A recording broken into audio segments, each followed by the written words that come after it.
Very excited to talk to my next guest. We got coming up this weekend. Gennady Golovkin is taking on Kamil Szeremeta at the Hollywood Hard Rock Hotel and Casino. His trainer, Gennady Golovkin's trainer, Johnathon Banks, is kind enough to join us.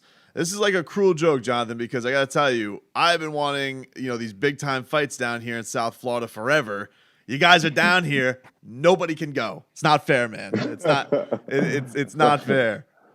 All right. A part of it, you get what you always wanted, and the other half, you can't be there to enjoy it. So Exactly. How are you enjoying? Like, are you in you're in like a bubble right now? What is the setup there? we are in the bubble, and it sucks. But our philosophy is a little sacrifice now, so we can basically get to where we want to get to. So everybody got to make sacrifices, not just the fighters, but the whole team got to make sacrifices, staying in the bubble because everybody want to be safe as possible during this pandemic. So, and that's the key piece is staying safe as possible. What kind of are you allowed to be with Triple G in the lead up to this? Like, where do you guys do any warming up? I know Yeah, not much we training is do done fight week, but how's that done? we do our daily routine, our workouts. We sit and talk. We got rooms right next to each other, so we don't bother anyone. So we still quarantine, but we've been to quarantine together for so long that in the bubble we still staying together.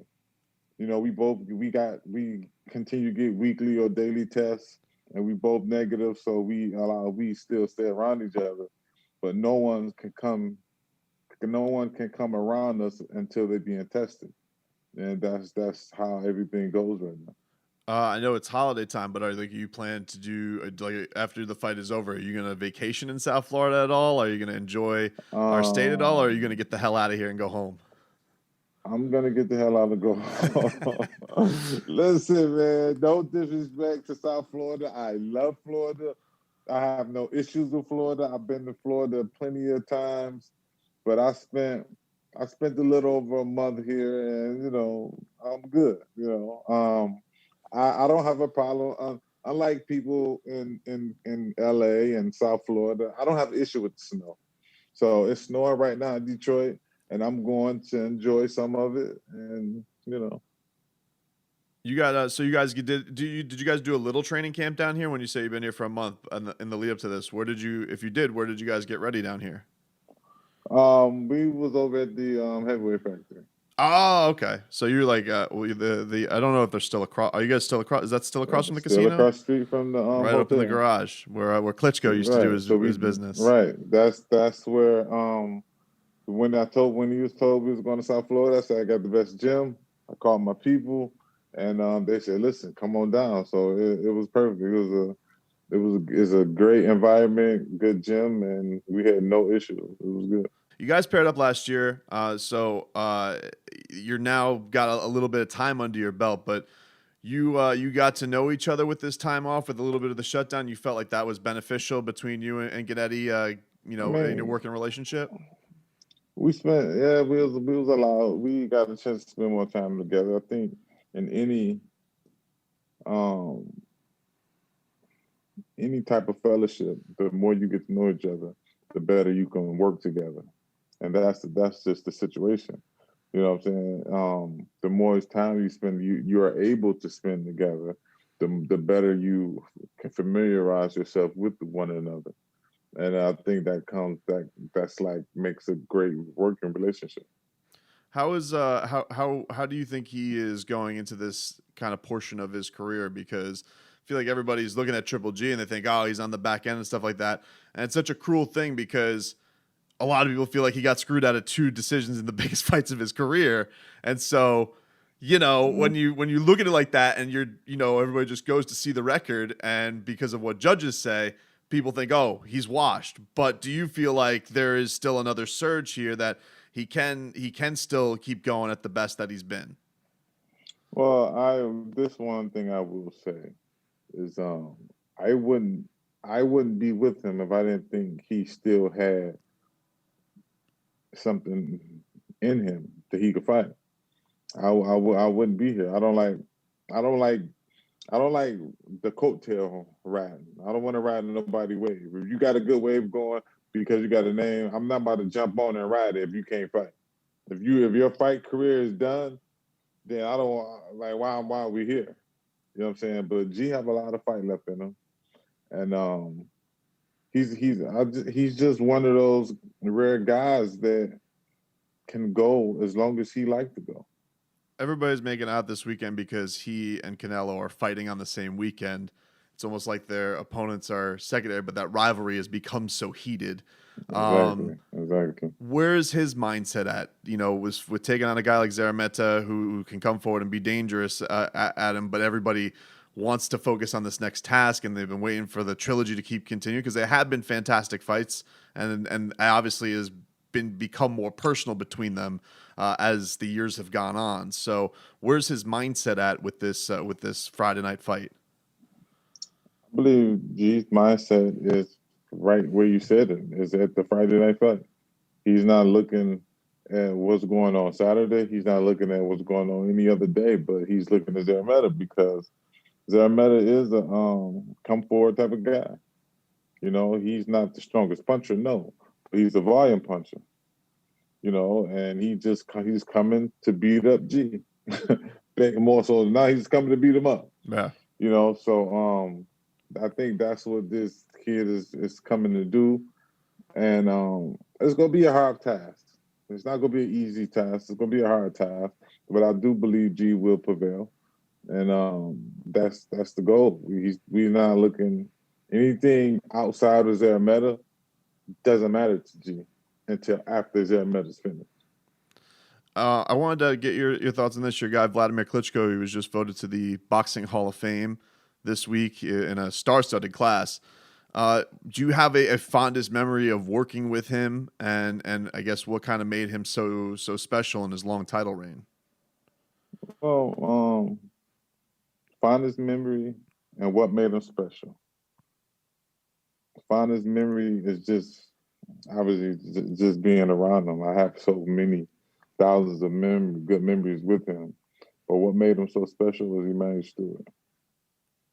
Don't get me wrong, Vladimir Klitschko had something. He was already a gold medalist, so he had something in him that was special.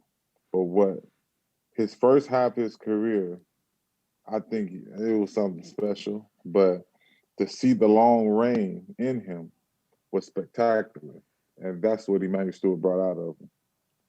I love Emanuel Steward brought a lot of his ability out of him that allowed him to reign as long as he did. One of my friends down here, Jesse Robinson, always tells me those Kronk stories from Detroit. I love. I know Jesse. Yeah. Well, he always talks about the special, the specialness of Detroit and fighting and all that type of stuff. What do you think makes it so special? I love hearing, some of the star-studded cities, Philadelphia, California, Detroit. What makes Detroit, I think, such a great fight culture? What is the special thing about it? A lot of it is just the grit of the individuals, but the main thing was you had a lot of special teachers out there. You had Bill Miller, you had Mr. Floyd Logan, you had Lee Crenshaw, you had Walter Smith, you had Luther Burgess, and all these guys. Bill Miller is the one who found James Toney. He seen James Toney working at $2 car wash. He brought James Toney to the Kronk Gym. All these guys was developed. They was coaches at this Kronk Gym, and it was a special situation because and the great Emanuel Steward, the late great Emanuel Steward, took it a step further, and it was all about the teachings. Like you go through a lot of gyms and a lot of different backgrounds of people, and you won't find a lot of people or coaches like Emanuel that could develop from amateur to pros to world champions over and over and over and over again. Like this gym housed made more world champions than any gym in the history of the sport. You got to understand that, and a lot of people was a part of the training, but the actual development, the way Emanuel Steward was able to develop so many guys into so many different talents, and to be world champions is just unreal. And a lot of Detroit is a fight town, so you got fighting already in their spirit, man. So to guide them and to teach them is just the next step to it. So I think it was an awesome situation, though. What was the experience like being training on the Tyson card, Badu Jack, working with him on that, and then what did you think of the whole event itself? Oh, number one, I met Tyson years ago, Roy years ago, both great individuals. Badu Jack is my guy, obviously.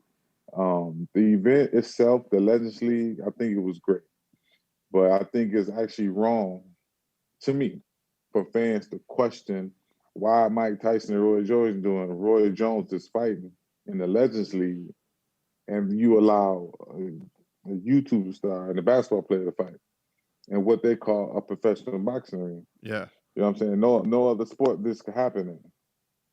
You know what I'm saying? But, and for the commission to approve the fight, a guy who never fought before, again, like, to me, it was crazy. And even the ref, to me, the ref did a horrible job, because that fight should have been stopped before Nate Robinson got knocked out, because he was already hurt. He didn't give him a regular 8 count. You know what I'm saying? He was already hurt. You could see he was hurt, and I felt bad for Nate, because whoever coached him didn't even teach him how to jab properly. I'm like, dude, seriously? This is what they're allowing to happen in the sport. And then everybody else turn around and say they want to keep the sport safe. How? I'm with you, because I remember in the lead up to the fight, all of the talk was we want Tyson and Roy to be safe, and that they didn't want them to go for the knockout or do anything crazy. And then you're watching this night and you're like, oh, they let a guy who's never fought before get into serious danger. It makes no sense at all.